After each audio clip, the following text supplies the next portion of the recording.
प्रणाम सभी को और स्वागत है इस आध्यात्मिक ज्ञान चर्चा सत्संग में। सुबह सुबह की ये चर्चा यहाँ पर प्रयास होता है कि एक प्रश्न के व्यापक ज्ञान पे प्रहार हो, अलग अलग दृष्टिकोणों के माध्यम से। प्रश्न यहाँ पर जो आज की चर्चा का विषय आया है वो विषय है कि आपके लिए संत की परिभाषा क्या है। ज्ञान मार्ग में संत किसे कहेंगे आप। और इस प्रश्न का जो अगला हिस्सा है कि सत्सत्व में सबसे ज्यादा सामर्थ्यवान किसे कहेंगे आप। देखिए ये जो चीजें हैं इस प्रकार की कि संत जो है वो शब्द कई सारे मार्गों में अलग अलग प्रकार से प्रयोग में लाए जाते हैं और संत को लेकर के बहुत व्यापक एक अवधारणा, एक मान्यता कहीं ना कहीं हमारे अंदर वो बसी हुई है और वो निरंतर हमारे अंदर ऐसा लगता है कि संत जब हम कहते रहते हैं कि कोई संत है, कोई कुछ है, तो उसको लेकर के काफी व्यापक सी एक मान्यता है, एक अवधारणा है हमारे भीतर। तो इसको लेकर के भी एक जो दृष्टिकोण है वो अलग अलग जब दृष्टिकोण आते हैं तो शब्द की जो एक व्यापकता है, शब्द को लेकर के जो भ्रांतियां हैं वो टूट सकती है। और हम सभी साधक एक मित्रवत यहाँ पर चर्चा भी करते हैं, उस प्रकार से जानने का प्रयास करते हैं। और जैसे ही कहते हैं ना कि एक बात वही है कि कुछ भी यहाँ पर अगर कहा जाता है तो हमारे जितने भी है वो जो बात है कि संत अगर हम किसी को कह देते हैं तो संत को भी स्वयं से भिन्न जान लिया गया। जिसे कहते हैं बहुत बार ऐसा भी जो है मतलब अंदर से भाव भी आता है कि जब कहा जाता है कि संत जैसी कोई ऐसी चीज है जिसको एक परिभाषा में ढाला गया, परिभाषा में पकड़ा गया है इसको, लेकिन परिभाषाओं के बंधनों में जब बांध करके उसे देखने का प्रयास किया जाता है तो वो स्वयं से भिन्न ही नजर आएगा। और ये जो भिन्नता है, ये जो द्वैत का जो भाव है, ये भी कहीं ना कहीं मान्यताओं से पोषित रहता है। जो हमारी अवधारणाएं हमेशा से संतों को लेकर चली आई है उससे ही ये सारी बातें निकल के आती है। तो हम यहाँ पर जो है एक प्रकार से इस प्रश्न पर जो है एक अलग अलग दृष्टिकोणों के साथ इस प्रश्न में छिपे हुए व्यापक ज्ञान पर प्रहार हो सके उसका एक प्रयास करते हैं। कई सारे लोग यहाँ पर अभी। जी, प्रणाम अजय जी। अभी बोल सकते हैं प्रभु, अभी आप। जी, प्रणाम, प्रणाम, सभी को प्रणाम। जी प्रणाम। तो ये प्रश्न जी। आपके सामने है, मतलब आज का विषय जो है, बाकी आपकी जो एक अ, बात है इस प्रश्न पे। अ, संत को जैसा आपने बताया, मतलब इसमें आपने दो चीजें बोली, एक ज्ञान मार्ग के अनुरूप इसकी व्याख्या, और एक मतलब जैसा व्यक्तिगत रूप से मैं कैसा देख रहा हूँ संत को। वैसे जो भी सत में स्थित है वही संत हो गया। बस हम अलग-अलग व्यवहार या अलग-अलग कार्य पद्धति के अनुसार कुछ शब्दों को अलग-अलग बाँट देते हैं। जैसे मुनि उसको बोल दिया गया जो मौन में है और मनन कर रहा है, काम वो भी वही कर रहा है। ऋषि अ, स्वयं मतलब एक अस्तित्व का रूप हो जाता है। अ, मूल रूप से वो भी वही है। और संत जो है, जो अपने सत्य स्वरूप में स्थित है, तो अलग-अलग तरीके से बात तो एक ही बोली आ रही, कोई ऐसा विशेष अंतर नहीं होता। हाँ, जब हम संत शब्द बोलते हैं तो उसके साथ एक पूरा का पूरा व्यवहार आता है कि ऐसा कोई व्यक्ति होगा तो उसको संत की श्रेणी में हम रखेंगे, या हमारा चित्त जो है उसको संत की तरह देखना शुरू करेगा। वैसे मूल जो स्वभाव होता है अ, एक संत का, जो बताया गया है अलग-अलग जगह पे, वो उसमें मूल तो उसका करुणा और प्रेम ही होता है। और प्रेम जब बोला जा रहा है तो एक परिपक्व प्रेम की बात की जा रही है, ना कि सिर्फ प्रेम की। ये मतलब एक मतलब ये एक कई बार अवधूत और संत का जो व्यवहार है वो एक ही प्रकार से देखा जाता है। ना संत किसी प्रकार के नियमों में बंधे होते हैं, ना ही अवधूत ही किसी प्रकार के नियमों में बंधे होते हैं। मैं बस एक चरित्र की बात कर रहा हूँ द्वैत के, और इसके अतिरिक्त कुछ भी नहीं। और एक गोस्वामी तुलसीदास जी ने एक रामचरितमानस में कहीं पे लिखा है, उत्तरकांड में शायद, कि नवधा भक्ति के बारे में लिखा हुआ है। और उसमें जो पहली भक्ति बताई गई है वो संतन कर संगा, ऐसा कुछ लिखा हुआ है। पहली भक्ति संतन कर संगा। तो ये एक मेरा एक व्यक्तिगत अनुभव रहा है इसमें। शुरुआत जब हुई थी मेरी, आध्यात्मिकता के थोड़ी सी एक वृत्ति आई थी। और उस समय ज्ञान तो बिल्कुल था ही नहीं कि कहाँ से शुरू करें, कैसे शुरू करें। तो उस समय ये वाली लाइन बहुत ज्यादा आती थी, अ, अ, मतलब प्रकाश में, कि पहली भक्ति संतन कर संगा। तो उस समय का एक जो क्रक्स था, एक कॉन्क्लूजन था, वो ये था कि अगर मुझे कुछ भी नहीं आता, मैं कुछ भी समझ नहीं पा रहा हूँ कि क्या करना है क्या नहीं करना है, तो बस अपने शरीर को उठाओ, किसी संत के सामने ले जाके बिठा दो, और आपका कार्य समाप्त हो गया। क्योंकि संत कहीं ना कहीं एक उपस्थिति मात्र होते हैं, और वो सीधे मतलब ब्रह्म की उपस्थिति ही बोल देते हैं उसको, सीधे के सीधे एक ज्ञान मार्ग में जैसे नाद रचना, पता नहीं, शरीर, जो भी आप बोलना चाहें। मैं फिलहाल मतलब संत को यही बोलूंगा कि वो साक्षात परब्रह्म की उपस्थिति है। और नियमों से पूरी तरह से परे, उसको कोई फर्क ही नहीं पड़ता कि उसके सामने कौन बैठा है। दृष्टि हमेशा करुणा से भरी हुई, कि जो मेरे सामने बैठा है, हो सकता है कि वो व्यवहारिक रूप से इतना अच्छा ना हो। अ, ऐसा हो सकता है कि उसका चरित्र इतना अच्छा ना हो, लेकिन एक संत की दृष्टि पड़ जाना, वहीं पे, वहीं से कल्याण शुरू हो जाता है। उसके लिए आपको किसी गहन अध्ययन, गहन मनन, इन चीजों की आवश्यकता ही नहीं। आप बस उसके आसपास है, इतना ही पर्याप्त है। इससे ज्यादा की आवश्यकता ही नहीं। और किसी संत के साथ कुछ समय अगर जीने का मौका मिल जाए तो ये और अच्छी बात है। आप संत के साथ रह रहे हैं या परमात्मा या ब्रह्म के साथ रह रहे हैं, सब पर्यायवाची है, कोई अंतर नहीं है। और ऐसा मौका किसी को छोड़ना ही नहीं चाहिए, मेरे मतलब मेरे अनुभव से। और संत मतलब जो संत परंपराएं रही हैं या जिनको संत माना जाता है, कई बार ये देखा जाता है कि वो इतने मतलब पढ़े लिखे नहीं होते। जैसे कबीर संत थे, ठीक है, और सिर्फ साक्षरता की दृष्टि से बोले तो वहां पे वो शायद ना हो, लेकिन वो जो ज्ञान बता रहे हैं या जो भी उनके मुख से निकल रहा है, वो अपने आप में स्वयं साक्षात ज्ञान ही होता है।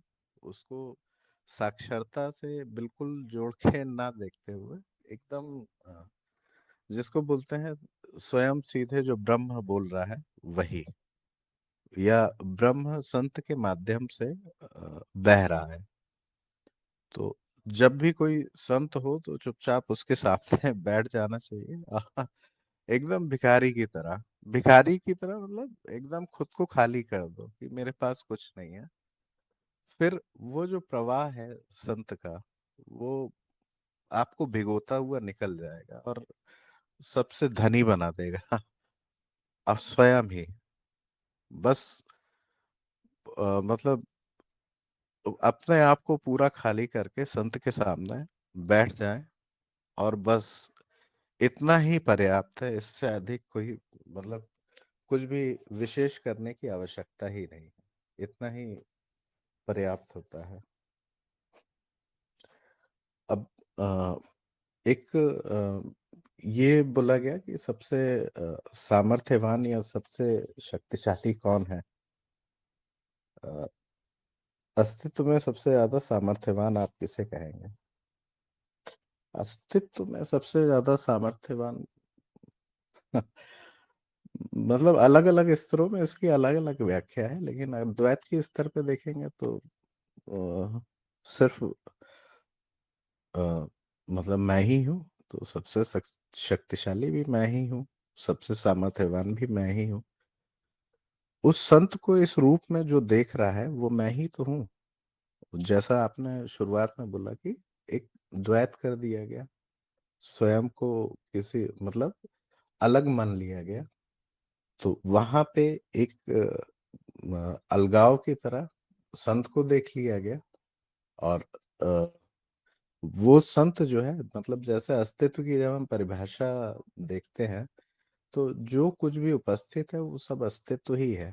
तो जो संत के सामने बैठा है वो और संत दोनों मूल रूप से एक ही है। तो और इसके अलावा इस जो भी है वो भी एक ही है। तो सबसे शक्तिशाली वही एक है और वो एक आप ही हैं। इसको इस प्रकार बोला जाए तो सबसे बेहतर होगा।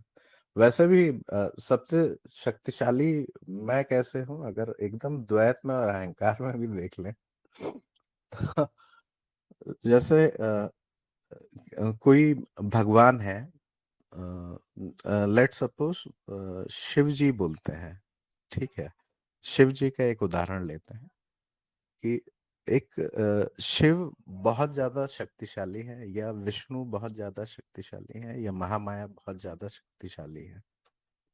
तो वो शक्तिशाली उसको कौन कर रहा है उतना बल, शिव को या महामाया को या कृष्ण को उतना बलशाली बना कौन रहा है? अगर बहुत ध्यान से देखेंगे तो उन सबको उतनी शक्ति मैं दे रहा हूँ। मेरा अस्तित्व है यहाँ पे, मतलब ये द्वैत है। मेरा अस्तित्व है यहाँ पे, जीव यहाँ पे बैठा हुआ है और उसने ये कल्पना कर ली है कि एक चरित्र जिसे संत भी बोला जा सकता है और शिव भी बोला जा सकता है, कुछ भी बोल सकते हैं, उसको पूर्ण शक्ति मैंने दे रखी है। और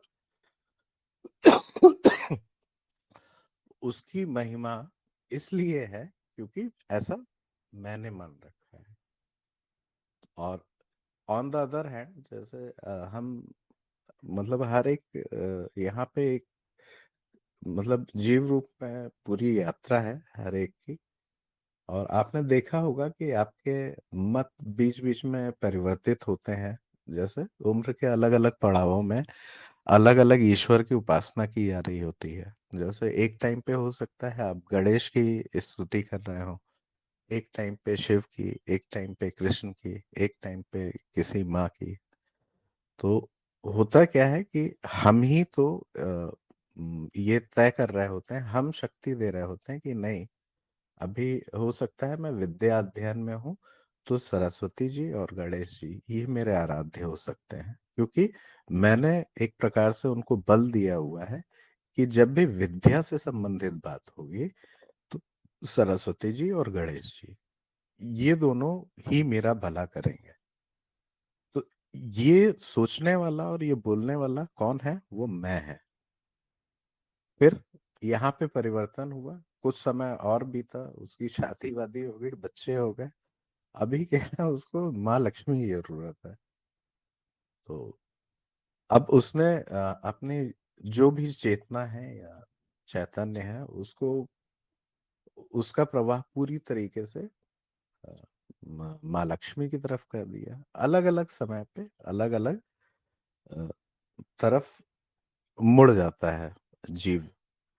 और ये जब वो मुड़ रहा होता है तो वो हमेशा स्वयं को मतलब ईश्वर से बिल्कुल अलग मानता है और अपने आप को निर्बल और अम, जो ईस्ट होता है या जिसे भी उसने बल प्रदान किया है उसको बलशाली समझता है और उसके समक्ष जाके बैठता है और ऐसे भाव करता है या ऐसी कल्पना करता है कि उनका आशीर्वाद, यानी जैसे जब वो माँ सरस्वती या गणेश जी के सामने बैठा है तो उस समय ऐसा भाव आमतौर पे होता है कि वो जो विद्या की शक्ति है, वो जो ज्ञान की शक्ति है, एक धवल ऊर्जा है या धवल प्रकाश है, वो उनके माध्यम से मेरे भीतर आ रहा है, क्योंकि मैंने यहाँ पे स्वयं को कमजोर माना हुआ है। जबकि हम ध्यान से देखें तो यहाँ पे मैंने स्वयं को निर्बल मान लिया है और मैंने माँ सरस्वती को बहुत बलशाली मान लिया है और मैं उनके सामने बैठ गया। अब होता क्या है कि यात्रा में एक समय या एक बिंदु ऐसा आता है जब हम अपने एक साक्षी भाव में लंबे समय तक बने रहते हैं, कई सत्य दिखना शुरू हो जाते हैं और धीरे धीरे धीरे धीरे सभी प्रकार की मान्यताएं गिरना शुरू हो जाती हैं। अ, जैसे द्वैत भी एक मान्यता ही है कि मेरे अलावा कोई और है, ये भी मान्यता कभी ना कभी तो गिरेगी ही। और जब ये गिरेगी तो उसी को बोल दिया जाता है कि अब हम अपने सत्य स्वरूप में स्थापित हो गए। तो अगर वहां से मतलब देखा जाए तो सबसे शक्तिशाली मैं हूँ।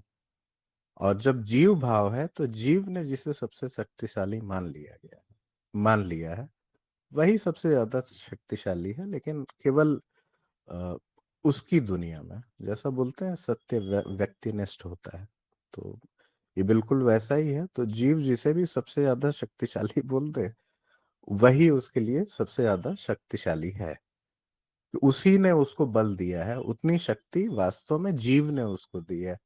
आप चार शिव भक्तों से शिव की व्याख्या करने को बोलेंगे तो चारों अलग अलग गुणों को उसमें बताएंगे। जैसे एक हो सकता है शिव के रौद्र रूप का उपासक हो, तो वो उसकी जो भी व्याख्या होगी या जो भी कल्पना होगी शिव को लेके उसमें रौद्र से संबंधित चीज होगी। वहीं पे एक दूसरा शिव भक्त है जो शिव को सिर्फ गुरु रूप में देख रहा है, तो उसको तो शिव के किसी चमत्कार से भी कोई मतलब नहीं है। वो एकदम ही अलग दृष्टि से उस शिव को देख रहा है। और तीसरा जैसे विष्णु जी का है कि मतलब उनको एक पालनहार के रूप में देखा गया और लीलाएं करने वाले के रूप में देखा गया, लीलाधर बोल दिया गया। तो वो सारी शक्तियां हम ही प्रदान कर रहे होते हैं इनको। और अंत में पता लगता है कि वो शिव मैं हूँ या वो कृष्ण मैं हूँ। और जैसे ही ये बात आपके लिए प्रमाणित हो जाती है कि उस शिव और आपके इस जीव इसके मध्य कोई भी अंतर नहीं है और जीव शिव हो गया, तो वहां पे उस दृष्टि से देखेंगे तो सर्वशक्तिमान आप ही है, क्योंकि शिव को भी इतना शक्तिमान वास्तव में जीव नहीं किया था मैंने। मेरा इस प्रकार का मनन है इस प्रश्न पे। जी जी जी। एक चीज है ना, जैसे कहते हैं कि किसी को हम शक्ति दे रहे हैं और मेरी शक्ति से जो है सामने वाला शक्तिमान बना हुआ है। जब ये कहते हैं तो ये बड़ा थोड़ा सा इसको कहते हैं ना कि यहाँ पर भी कहीं ना कहीं सूक्ष्म रूप से वो अहम की अभिव्यक्ति जो है वो इस रूप में होना शुरू होती है कि इतना सामर्थ्यवान वास्तव में क्या है ना कि ना शक्ति दी जा सकती है ना ली जा सकती है। अगर कुछ हो तब तो कहीं शक्ति का आदान प्रदान या फिर कुछ भी उस प्रकार की बातें अगर की जा रही, अगर अद्वैत से ही अगर बात करनी है, अद्वैत की दृष्टि से अगर बात करनी है, तो ये बिल्कुल भी ये फिर यहाँ पर ये निराधार सा प्रतीत होता है कि वहां पर कहीं कोई दूसरा है नहीं, तो कहीं दूसरे को शक्ति देकर के उसका निर्माण करना वो संभव भी नहीं है। जो भी है एक खेल चल रहा है, उस खेल के हिसाब से सारा कार्य हो रहा है। द्वैत में भी आते हैं तो हमारी धारणा से, जैसे कहते हैं ना, शक्ति आखिर मिलती किसको है? क्या किसी ईश्वर को शक्ति मिल जाती है? बिल्कुल भी नहीं। हमारी धारणा, हमारी मान्यताओं को शक्ति मिलती है। हमारी मान्यताएं पुष्ट होती है। जो कुछ भी करते हैं हमारे भाव पुष्ट होते हैं उस ओर में। लेकिन जब वो यात्रा चलती है उस प्रकार से, जब हम आगे बढ़ते हैं तो हम किसी को शक्ति नहीं दे रहे होते। वहां पर हमारा जो कुछ भी चल रहा होता है, जो कुछ भी प्रयास होता है उस मार्ग में आगे चलते हुए, वहां पर बस हम अपनी जो है एक धारणा, ध्यान धारणा समाधि जिसको कहते हैं हम लोग, कि हम लोग उस प्रकार से जब प्रयास करते हैं, किसी अगर द्वैत में ही किसी ईश्वर की ओर जाने का प्रयास किया जा रहा है, तो वहां पर वो पूरी की पूरी निष्ठा से, पूरी की पूरी समर्पण से वो उस भाव के साथ वो आगे बढ़ता है। ये कहीं भाव नहीं होता कि किसी प्रकार से वो शक्ति दी जा रही है। और लेकिन जब वो एकात्म हो जाता है, वो एकत्व को प्राप्त कर लेता है, अब यहाँ वो भिन्नता नहीं रही। जब कहते हैं ना कि प्रेम और प्रेमी, वो वास्तव में वहां द्वैत नहीं रहा, अब सिर्फ प्रेम ही है। भक्त और भगवान का भेद नहीं रहा, सिर्फ भक्ति बच गई वहां पे। जब कुछ इस प्रकार की बात होती है तो वहां पर जो है ये निष्कर्ष निकालने वाला भी नहीं था कि ये यात्रा किसने की और ये में पाया किसने आके कुछ। ये सारा का सारा ये भी एक भाव है, उसी भाव से लोग बढ़ते हैं। अध्यात्म का अंत जो है वो विभाजन का गिर जाना, किसी भी प्रकार का विभाजन। और जब वो गिरता है तो यहाँ पर ये मान्यता के साथ में कि मैं किसी को शक्ति दे सकता हूँ और उस शक्ति से कुछ निर्मित हो सकता है, वो वास्तव में वो शक्ति दी जाती है, वो अपनी ही मान्यताओं को, अपनी ही धारणाओं को किसी न किसी प्रकार से उसी को ये शक्ति दी जा रही है, उसी को ये पुष्ट किया जा रहा है। अलग अलग प्रकार से, अलग अलग व्याख्याओं के माध्यम से हम यही कर रहे होते हैं। तो इसीलिए इस चीज पर थोड़ा सा एक जो है मतांतर हो सकता है। और वैसे आपने बाकी सारी चीजें वो बहुत हद तक जो है वो बिल्कुल सटीक भी थी बातें जो है एक कि छोटा-सा स्पष्टीकरण, मतलब थोड़ी-सी और व्याख्या हम्म, देना चाहूँगा मैं इसमें। बिल्कुल कहिए। जैसे जब ये बोला जा रहा है कि अ, मैंने किसी को शक्ति दी है, तो वास्तव में अ अ, मतलब ये जीव स्तर पे ही बोला जा रहा है। एकदम द्वैत में बोला जा रहा है।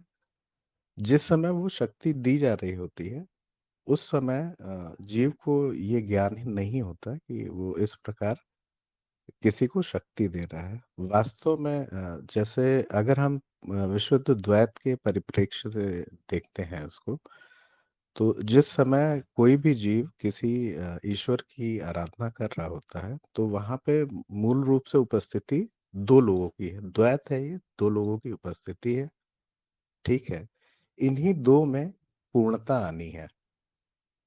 और यहाँ पे जो जीव है वो हमेशा अपने आप को किसी न किसी प्रकार की अ कम से कम प्रारंभिक काफ़ी प्रारंभिक स्तर पे वो अपने आप को कमज़ोर मान रहा होता है। और ऐसा उसकी धारणा होती है कि कोई ईश्वर जो उसके अंदर जितनी भी कमज़ोरी है, वो उसका एक तरीके से कंपनसेट कर देता है उसको, वो पूर्णता दे देता है। जैसे मैं विद्या मतलब मैं पढ़ाई-लिखाई में लेट्स सपोज़ अच्छा नहीं हूँ। अब इस भाव को, इस कमज़ोरी को पूर्णता देने के लिए वो जो जीव है, वो अ, अपनी कमज़ोरी को पूर्ण करने के लिए माँ सरस्वती के पास जाता है। और इस प्रकार उसको विद्या के क्षेत्र में एक पूर्णता मिल जाती है। और शक्ति मतलब जिस समय ये प्रक्रिया चल रही होती है, उस समय तो जीव को ये भान भी नहीं रहता, क्योंकि वो पूरी तरीके से द्वैत में ही होता है। फिर आगे जब भक्ति की पराकाष्ठा होती है, तब वो उसको ये मतलब ऐसा बोध हो पाता है कि उसमें और उसके आराध्य में कोई भेद नहीं बचा। जी, बस यही। जी जी, ठीक है। ठीक है अजय जी। आत्म प्रकाश जी प्रभु बोल सकते हैं अभी, व्यस्त चल रहे हैं।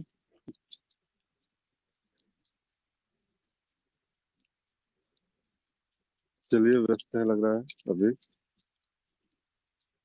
जी कमलेश जी, व्यस्त हैं या फिर बोल सकते हैं अभी?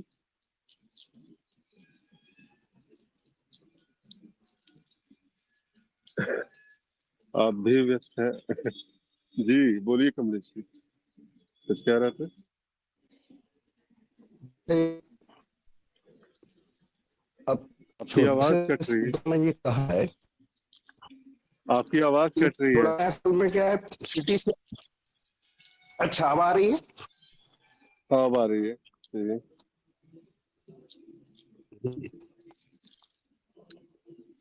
पहले तो सभी को प्रणाम, गुरुदेव को हुँ, प्रणाम।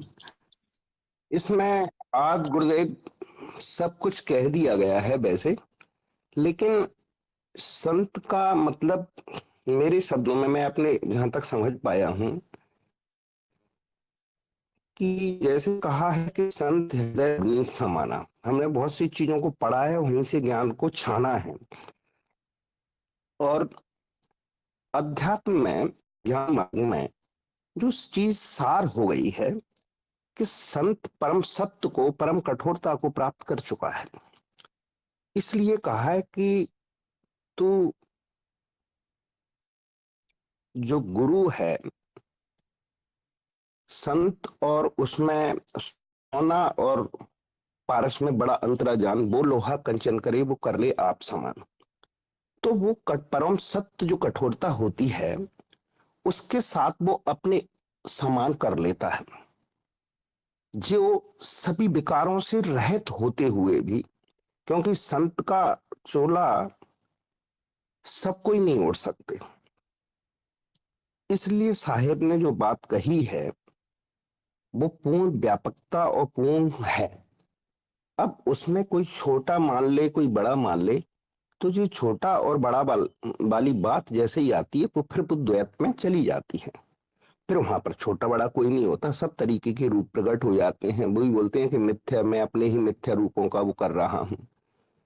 तो परम सत्य तो जो चीज है वो संत के अंदर गुण होना चाहिए। अब गुणों के आधार पर कहा जाए तो सील बंत सभी से बड़ा, सब रत्नन की खान। तो जो सील गुण है, अब सब रत्नों की खान कही गई है। तो इसलिए जो चीज है मेरे दृष्टिकोण में कि अब जहां पर मैंने अपना शब्द जो लगा दिया है वो मैं और मेरे से भी मुक्त हो। तो संत का जो व्यापक दृष्टिकोण है और जो सबको समानता की स्थिति में लाता है, वो मेरे हिसाब से इसकी परिभाषा है। और ज्ञान मार्ग में संत किसे कहेंगे, तो जो बिल्कुल सबका हित चाहता है, सत्यता के साथ। सत्य को जो जान चुका है वो फिर वहां झूठ नहीं बोलेगा, जिसमें झूठ आएगा ही नहीं। सबका कल्याण कर देने वाली जो है, जैसे हम सभी लोग एक ही हैं, जो एक को दर्शा दे, दिखा दे, लखा दे, परखा दे, निखा दे और हो करके बता दे कि भाई ऐसे ऐसे है, वो चीज है, वो संत है। इसलिए पास संत में तो बड़ा अंतर्यामी वचन को करे आप संत। अगर वो आपसे दिखा देता है तब भी वो बात सत्य खरी उतर पाएगी। फिर लास्ट जो बात कही गई है कि इस अस्तित्व में सबसे ज्यादा सामर्थ्यवान किसे कहेंगे आप, तो सत्य को ही ना कहते। उन्होंने कहा है कि अगर सत्य नहीं होते तो जर जाता संसार, संसार के अंदर इतनी विकृति आ जाती। इसको सत्य ने ही, सत्य से ही इस पृथ्वी को धारण किया जा सकता है। संस्कृत में तो कई श्लोक आए हैं इस तरीके के। तो कहने का मतलब ये है कि जो है वो अपने आप में सत्य स्वरूप पर ही का है, क्योंकि उसी में से दोनों प्रकट और अप्रकट जो भी हो रहा है, और सबसे सामर्थ्यवान वो एक ही तत्व है जो सत्य स्वरूप है, जो अपना स्वयं का तत्व है वो सब में देख लेता है और विकृत नहीं होता, विचलित नहीं होता। और ये मान लेता है, जान लेता है। मानना तभी हो पाएगा सत्य उसके लिए कि हाँ, जो वास्तविक सत्य है वो एक ही है, उसके अलावा कुछ नहीं है। क्योंकि एक को ना तो परिभाषित किया जा सकता है और ना ही किसी तरीके से उसकी व्याख्या की जा सकती है। तो बस इतना ही मैं कहूंगा। ये बहुत बड़ा विषय है, लेकिन जो सार चीज है कि जो सत्य है उसी का संग कर लिया है, हो चुका है पूरी तरीके से। और ज्ञान मार्ग के आधार पर तो नीति नीति का उपयोग कर करके वो सबरी वैराग्य और जो विवेक उसमें जागृत हो गया है, अपने स्वरूप में स्थापित हो गया है। द्वैत और अद्वैत को दोनों को अनव क्रिया की तरह वो जान के देख लिया है कि हाँ ये कहीं कुछ नहीं है, दोनों जब एक ही हो जाती है, वो कला कौशल उसमें आ चुका है। तो वो हो सकता है हमें बांधेंगे तो फिर वो बहुत चीज हो जाती है, लेकिन संत जो शब्द कह दिया है, जहां तक मेरी सोच समझ बनी पाई है, कि वो पंथ के बारे में ही इशारा था। और वो व्याप्त है, हम मिथ्या में ही जितनी भी जो बात कर रहे हैं वो मिथ्या में ही चल रहा है ये सब कुछ खेल। और जो इसको जान लिया और इससे प्रभावित नहीं होता उसको ही हम अधिक सामर्थ्यवान कहेंगे। धन्यवाद। आप इस पर और कुछ मैं व्याख्या नहीं कर सकता, शब्द ही नहीं है संत के लिए, क्या शब्द है उसमें, तो फिर वो तो जी एक संत के मुख से प्रणाम संत जी। की व्याख्या, यही तो आनंद है प्रभु चर्चाओं का। एक संत ही संत की व्याख्या कर रहा है, ये आप सभी तो भी तो इसीलिए वो बहुत सुंदर रहा, बहुत सुंदर सुंदर बातें निकल के आई। आत्म प्रकाश जी, एक बार अगर आप बोल सकते हैं तो अभी बोल सकते हैं तो बोलिएगा, नहीं तो फिर बात जो है पूरी कर देंगे। कहिए आत्म प्रकाश जी। जी जी, सभी को प्रणाम। जी प्रणाम। प्रश्न है आपके लिए, संत की परिभाषा। ज्ञान मार्ग में संत किसे कहते हैं? ज्ञान मार्ग में सभी संत हैं। संत की परिभाषा भी यही होती है कि जैसे हम लोग जानते भी हैं, रामचरितमानस में चौपाई है, संत हृदय नवनीत समाना। जिसका हृदय मक्खन के समान हो जाए वो संत है। अब हमारी ये धारणा रहती है कि संत जो है कोई विशेष वेशधारी होगा, कुछ कपड़ा विशेष पहना होगा, दाढ़ी रखा होगा, और उसके कुछ नियम होंगे, उस नियमों से बंधा होगा। तो ऐसा नहीं है। संत साधारण रूप में भी हो सकते हैं, और जो दूसरे के दुखों से द्रवित होते हैं, दूसरे के द्रोहों से पिघलते हैं, उनके अच्छा के लिए, अच्छा मतलब उनके मार्गदर्शन के लिए हमेशा तैयार रहते हैं, और समाज में अच्छाई का प्रचार करते हैं, नैतिकता का प्रचार करते हैं, जिससे समाज में उत्थान हो। तो एक दोहा है, हमको याद नहीं होता आ रहा है कि संत न होते जगत में मर जाते संसार। तो संत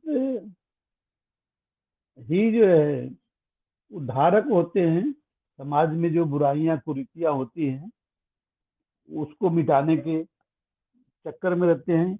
जो भी संत उस समय की जो बुराई रहती है उसको मिटाने के लिए जो है, जैसे संत कबीर हो गए, संत रविदास हो गए, ये लोग जो है कि भले ही स्कूली ज्ञान इनको नहीं था, लेकिन उस समय की कुरीतियां जो थी, छुआछूत या और भी जो समाज में बुराइयां थी, अपने ज्ञान प्रचार से वो जो है उस समाज की बुराइयों को दूर किए। तो संत, अब इसमें जो है कि एक यह है कि संत वही होता है जो घर बार छोड़कर बाहर चले जाते हैं, तपस्या करते हैं, और इसके बाद जो है समाज का कल्याण करते हैं। तो अपने ज्ञान मार्ग में तो ऐसा कुछ भी नहीं है नियम कानून।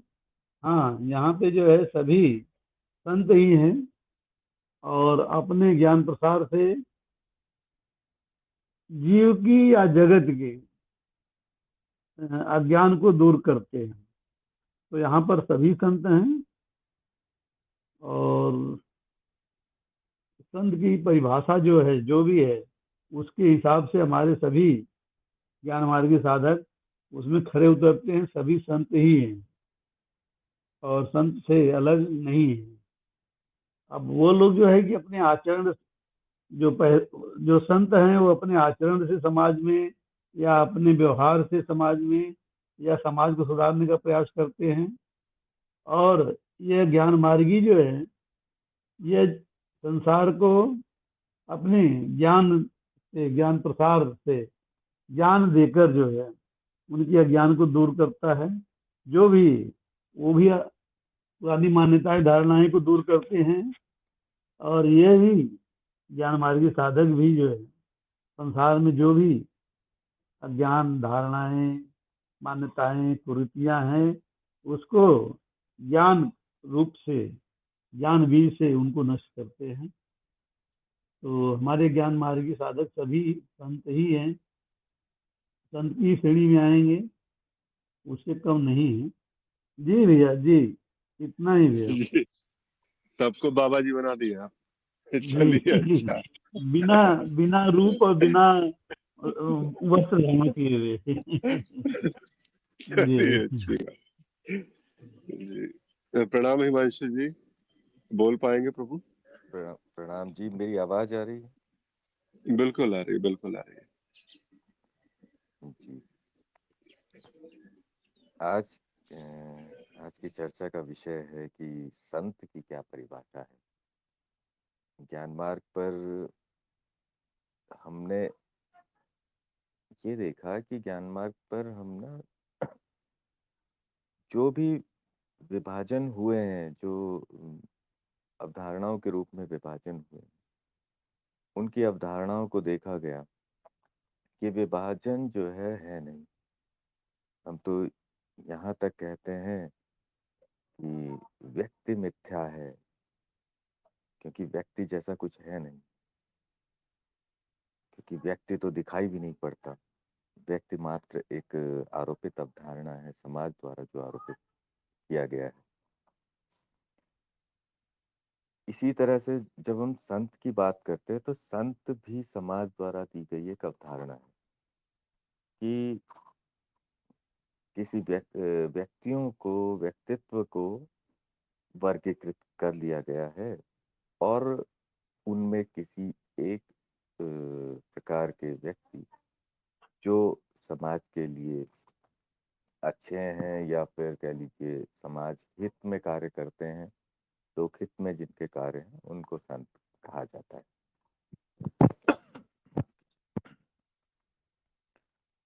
हमारे लिए अब प्रश्न है कि आपके लिए कि संत की क्या परिभाषा।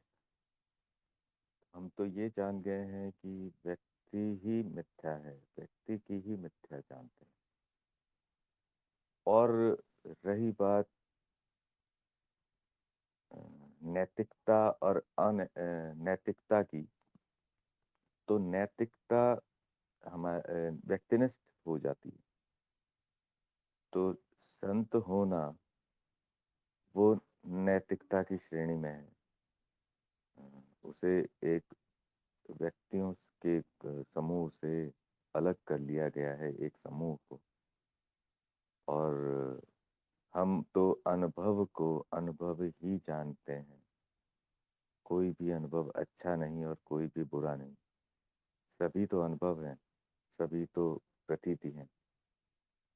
इसी तरह से यदि संत कोई व्यक्तित्व है तो वो व्यक्तित्व मात्र एक अवधारणा है। कोई अंतर नहीं दिखाई पड़ता एक संत, तथाकथित संत में और किसी अन्य में। एक ज्ञान मार्गी की दृष्टि से यदि आप देखें तो कोई भेद नहीं होगा, तो परिभाषा भी कुछ नहीं। जो व्यक्ति की परिभाषा है, जितनी मिथ्या कोई व्यक्ति है, उतना ही मिथ्या एक संत भी है, उतना ही मिथ्या कोई और अवधारणा भी है। समस्त अवधारणाएं मात्र मिथ्या ही है, छोड़ने लायक ही है, त्यागने योग्य है। तो संत की परिभाषा मैं सामाजिक दृष्टि से तो बता पाऊंगा, एक ज्ञान मार्गी की दृष्टि से संत की कोई परिभाषा नहीं मुझे पता है। ज्ञान मार्ग में संत किसे कहेंगे आप? तो जो अगला इसका भाग है, तो ज्ञान मार्ग में कोई संत किसे कहेंगे और किसे संत नहीं कहेंगे, ये तो एक आरोपित नाम रूप है। चाहे तो सबको कह लीजिए और चाहे तो इस शब्द को ही हटा दीजिए कि संत जैसा कुछ है नहीं, क्योंकि कर्ता नहीं है। व्यक्ति जब कर्तापन से हट जाए, व्यक्ति पर कर्ता आरोपित ना किया जाए, तो कौन संत है, कौन चोर है, कौन डाकू है, फिर तो कोई कुछ नहीं है। ये मात्र आरोपित हुआ है उस पर, क्योंकि वो माध्यम था, वो मनोशरीर यंत्र मात्र एक माध्यम था, जिस कारण ये अवधारणाएं उस पर आरोपित हुई। तो फिर ये संत की अवधारणा समाप्त हो जाती है। तो ज्ञान मार्ग पर इस तरह से नहीं होता है, क्योंकि व्यक्तिनिष्ठ है। व्यक्ति व्यक्ति के लिए, किसी के लिए कोई संत है तो किसी के लिए वो नहीं है, सबके लिए तो नहीं हो सकता। और सार्वभौमिक भी है माना तो कुछ समय के लिए होगा। कुछ समय किसी कालखंड में कोई संत होता है, किसी विशेष व्यक्ति की ओर इशारा करके संत कह दिया जाता है। अगले कालखंड में हो सकता है कि ना कहा जाए, या संत ना कहकर और बड़ी उपाधि दे दी जाए, भगवान की उपाधि दे दी जाए, ईश्वर की दे दी जाए, या फिर उनको ही गलत ठहरा लिया जाए, ऐसा भी संभव है। तो इस तरह से ये मेरा दृष्टिकोण है। अब तीसरा भाग जो है कि इस अस्तित्व में सबसे ज्यादा सामर्थ्यवान किसे कहेंगे आप। सामर्थ्यवान अर्थात क्षमता, कि कहाँ सबसे अधिक क्षमता कहाँ है। सबसे अधिक क्षमता जो ज्ञान मार्ग की दृष्टि से है, वो माया में है। में अनंत संभावनाएं हैं, और वही संभावनाएं सभी के सामर्थ्य में, यदि हम सामर्थ्य को भी बांटने का प्रयास करें तो वो सामर्थ्य भी उस माया की अनंत संभावनाओं से का ही एक रूप है।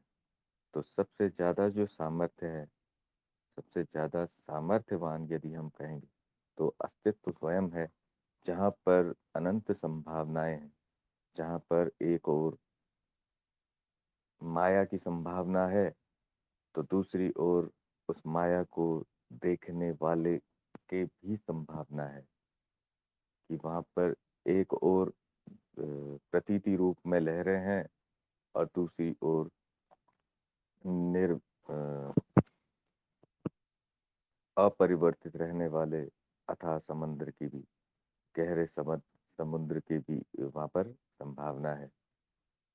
तो इस तरह से ये मेरा मनन है इस आपके प्रश्न पर। जी, बहुत सुंदर तरीके से आपने बताया और बहुत ही व्यापक एक जो है दृष्टिकोण इस पर डाला, इस भाव पर।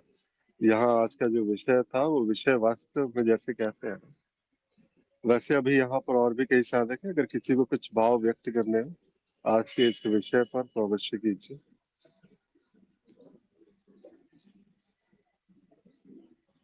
ठीक है, तो फिर अब इस प्रश्न के साथ में, जैसे इस प्रश्न को देखा जाए कि आपके लिए संत की परिभाषा क्या होगी। परिभाषा का क्या अर्थ होता है? एक परिभाषित अगर किसी को कर दिया जाता है, अगर एक शब्द है तो शब्द को परिभाषा अगर उसको मिलती है तो शब्द से जुड़ी हुई बहुत सारी अवधारणाएं होती है, मान्यताएं होती है, और वो उस परिभाषाओं में झलकती सी है।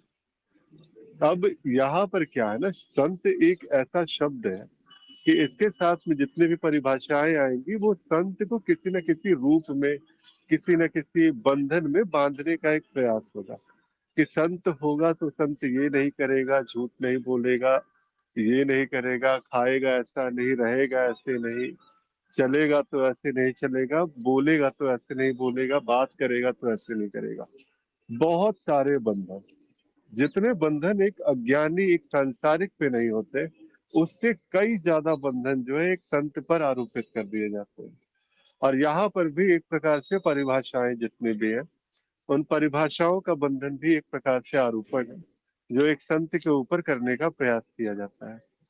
और बिल्कुल सटीकता से, जैसे सबने भी कहा, आपने भी कहा कि बिल्कुल वही बात है कि जहां ये परिभाषाएं आती है, किसी भी प्रकार से परिभाषित किया जाता है एक शब्द को, और उसके बाद फिर उस परिभाषाओं के साथ में जो है वो बंधने का प्रयास हो रहा है, तो यहाँ पर जो है वो वही है, ये द्वैत वाली बात है कि यहाँ पर संत भी है और फिर उसके बाद फिर उसकी व्याख्याएं हैं, उसके लिए फिर एक नाम रूप है, एक चोगा है, एक वस्त्र है, और उसके बाद फिर अ, वो अनंत अवधारणा है। शून्यता की अनंत संभावनाओं की तरह ये अवधारणाएं अनंत हो सकती है। एक एक व्यक्ति के लिए, उसके लिए संत की परिभाषा कुछ भी हो सकती है, और वो अपनी परिभाषाओं के साथ में ही बंधा रहता है।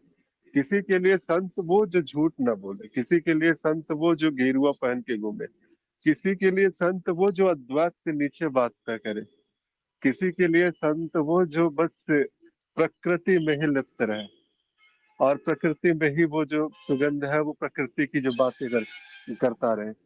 बहुत सारे लोग हैं, अनेक प्रकार से संतों की जो है परिभाषाएं दी जा सकती है। जितने जीव है, जितने व्यक्ति है, उतने प्रकार की परिभाषा कर सकती है। और जब भी अगर हम किसी भी प्रकार की परिभाषाओं से बंधने का प्रयास करते हैं, किसी भी परिभाषाओं के साथ बहने का प्रयास करते हैं, तो वो बात जो है, वो जो संत वाली बात है, वो जो सत्य चित्त आनंद वाली बात है, वो कहीं ना कहीं वो जो है पीछे छूट जाती है। जहां बस प्रेम है, जहां बस आनंद है, जहां कहीं किसी प्रकार का विभाजन नहीं, जहां किसी प्रकार का द्वैत नहीं, जहां किसी प्रकार की कोई दुख सुख की चिंता नहीं, जहां किसी प्रकार का बंधन नहीं, वही तो है शायद संतों की स्थिति। हम उस स्थिति पर क्यों नहीं जाते और बाहरी रूप को ही जो है वो सत्य मान करके क्यों चलने लगते हैं? जैसे ही हमने स्थिति से हट करके उस रूप में जो है वो सत्य ढूंढने का प्रयास किया, तो वहां पर जो है वो अवधारणाएं खड़ी होती है, मान्यताएं खड़ी होती है। इस प्रश्न के साथ में, जैसे इस विषय के साथ में भी यही सारी बातें थी। इस शब्द के साथ में बड़ी सारी अवधारणाएं हैं जो इस प्रकार से चली जाती हैं, हमारे साथ में बहती रहती है। अब ज्ञान मार्ग में संत किसे कहेंगे? एक सीधी सी बात है, जैसे ही वो साक्षी भाव की जो बात आती है, अब यहाँ जी, अब यहाँ पर किसी प्रकार का कोई निष्कर्ष नहीं है। अब यहाँ पर मैं कोई अनुभव नहीं, जो मैं की जो सुई है, वो जो अहम की सुई है, वो अब शरीर मन बुद्धि से हट करके वो वैसे भी, जैसे ही वो उस अनुभवकर्ता पर स्थित हो गए, वो अहम का कांटा वो वहां पर चला गया है। तो अब वास्तव में क्या होगा? जैसे ही वो अहम का कांटा वहां जाता है, तो क्या वास्तव में संसार में किसी प्रकार का जो आसक्ति जो है, संसार में लिप्तता, आसक्ति और बहुत सारी चीजें, वो कहीं पर बचती ही नहीं है। किसी प्रकार का अज्ञान जो है, क्योंकि वहां पर धुल चुका है, और जब अज्ञान का नाश हो चुका है और जो स्थिति होती है, तो वही है वास्तविक संतों की स्थिति। जिस स्थिति की बात, जिसे अनेक मार्गों में, अनेक पंथों में, संप्रदायों में अलग अलग प्रकार से इसको व्याख्या दिया गया, अलग अलग अलग प्रकार के शब्द दिए गए इसकी व्याख्या के लिए, वहां पर अगर हम जाते हैं तो वही है साक्षी भाव। ज्ञान मार्ग में अगर आप साक्षी भाव में है, अपने स्वरूप में आप स्थित है, तो आप ही चलते हैं। और वही संत वास्तव में एक साधक की दृष्टि से अगर देखा जाए, जो शुरुआत कर रहा है, आरंभिक, मतलब जो पहले पायदान पर है अभी, और उसने साधना की शुरुआत की, और सामने अगर कोई साक्षी भाव वाली बात है वहां पे, तो वो है वही संत की स्थिति। और जैसे अब इसके बाद फिर जो भी है, इसके बाद फिर अगर स्वीकारा जा रहा है, तो फिर अलग अलग परिभाषाएं हो सकती हैं, अलग अलग प्रकार से इसको देखा जा सकता है।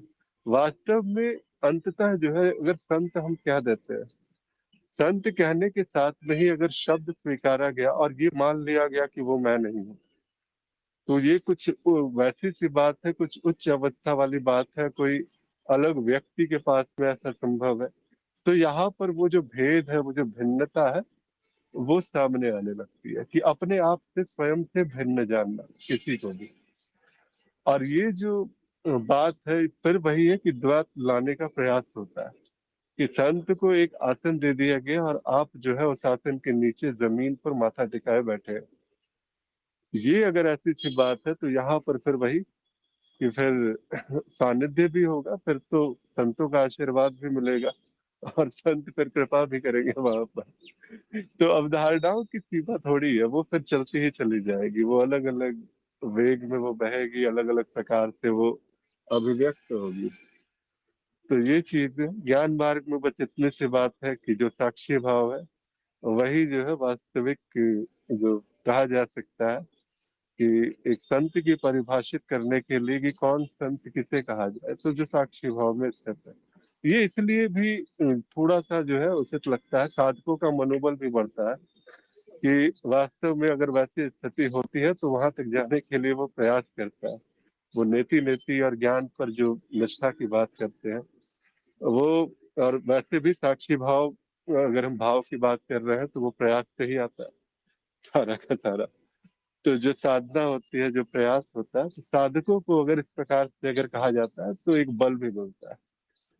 और दिनचर्या के कार्य में जी, पूरे के पूरे दिन भर के जितने भी कार्य हैं अगर आप कर रहे हैं लेकिन निर्लिप्त है, कर्ता भाव नहीं है वहां पर, तो बिल्कुल आपसे बढ़कर कोई दूसरा संत हो भी नहीं सकता। चलिए फिर इसके अगले हिस्से में आते हैं, जहाँ कहते हैं कि सत्सत्व में सबसे ज्यादा सामर्थ्यवान किसे कहेंगे। सामर्थ्यवान या शक्तिवान या कुछ भी अगर ऐसा कहा जाता है तो इसको दिखाने के लिए, इसके प्रदर्शन के लिए, ये बस शब्द ऐसे हैं जो अहम का प्रदर्शन है। किसी न किसी प्रकार से अहम जो है अपने आप को प्रदर्शित करने का प्रयास कर रहा है। जो सामर्थ्यवान कह देता है अपने आप को शक्तिवान कह देता है। और जब भी ये अहम का प्रदर्शन होता है तो इस प्रदर्शन के लिए द्वैत होना आवश्यक है। बिना दो के यहाँ पर प्रदर्शन किया नहीं जा सकता। अगर हम कहते हैं कि कोई सामर्थ्यवान है तो कोई सामर्थ्यहीन भी होगा, अगर कोई शक्तिवान है तो कोई शक्तिहीन भी होगा। और इसी प्रकार से वो अलग अलग तरीके से यहाँ पर वो प्रवाह होता है, अलग अलग प्रकार से यहाँ पर शब्दों में जो एक भ्रम था जो पैदा हो जाता है फिर यहाँ पर। सामर्थ्यवान या शक्तिवान ये किसी भी प्रकार का जो अहम का प्रदर्शन नहीं है। अगर यहाँ पर वो बात है, वो जो स्थिति जिससे कह सकते हैं कि बस ये घोषणा करने वाला नहीं है कि ये सत्य में सबसे सामर्थ्यवान कौन हो सकता है, सबसे शक्तिवान कौन हो सकता है। क्योंकि जैसे ही ये घोषणा होती है वो वहां पर सूक्ष्म रूप से कहीं ना कहीं वो अहम जो है वो प्रदर्शित हो रहा होता है। वो अहम जो है वो बार बार आप को जो है अभिव्यक्त करने का प्रयास कर रहा होता है कि कहीं ना कहीं किसी रूप से जो है मैं अपने आप को, अपनी श्रेष्ठता जो है वो सामने में सिद्ध कर सकता हूँ। और उसके लिए अभी भी वही चीज है कि वो द्वैत बना हुआ है, वो सारा का सारा संसार, सारी की सारी व्यवस्थाएं बिल्कुल वही के वही धरी की धरी है। और जब भी यहाँ पर बात होती है कि जो है सामर्थ्यवान की, तो ये बिल्कुल ऐसी सी बात है कि जैसे कहते हैं ना कि वो बस शून्यता है, और शून्यता में अनंत संभावनाओं में एक संभावना जो शक्तिहीन है वहां पर हो जाती है, और एक संभावना जो अनंत शक्तियों से युक्त शक्तिशाली सामर्थ्यवान सब बन जाती है। खेल है और एक खेल की तरह खेला जा रहा है। ये सामर्थ्य और शक्ति का प्रदर्शन नहीं है, ये तो बस वही है वो भेद जो सामर्थ्य और शक्तिहीन के बीच का जो भेद है, जो विभाजन है, जो बार बार खड़ा होकर स्वयं को बताने का प्रयास करता है, उसका बस गिर जाना। जैसे ही वो भेद गिरा तो वैसे ही ये जो शब्द थे, ये जो व्याख्याएं थी वो भी बह गई। अब बस जो भी है बस एक अभिव्यक्ति है, और इससे अतिरिक्त कुछ भी नहीं है। जी, यहाँ पर और किन्हीं को भी अगर कुछ भाव मेरे कहे गए बात पर या फिर इस विषय पर भी कुछ भी कहना हो तो अवश्य कह सकते हैं।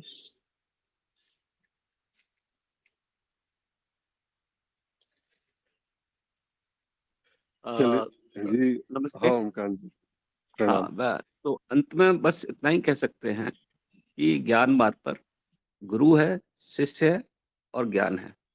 और शायद ये पहली वीडियो में ही शुरू में जब जैसे ही ज्ञान मार्ग ज्वाइन करते हैं तो ये बात बड़ी स्पष्ट रूप से बता दी गई थी कि इसके अतिरिक्त और कुछ नहीं है, और अंततः ना शिष्य है ना गुरु है। बस इतना ही बोलना था मेरे वो अंत में ज्ञान है क्या? ओमकांत जी। और अंत में हाँ, ना ज्ञान है ना ज्ञान है, मतलब इसको और भी पूरा कर सकते हैं, अज्ञता। धन्यवाद। ओके। जी, बहुत सुंदर।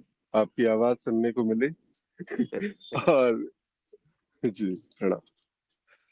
बहुत बहुत आभार, बहुत बहुत धन्यवाद यहाँ पे जुड़ने के लिए आज के इस आध्यात्मिक ज्ञान चर्चा सत्संग में। और उम्मीद है काफी सारी धारणाओं का, काफी सारी मान्यताओं का नाश हुआ होगा।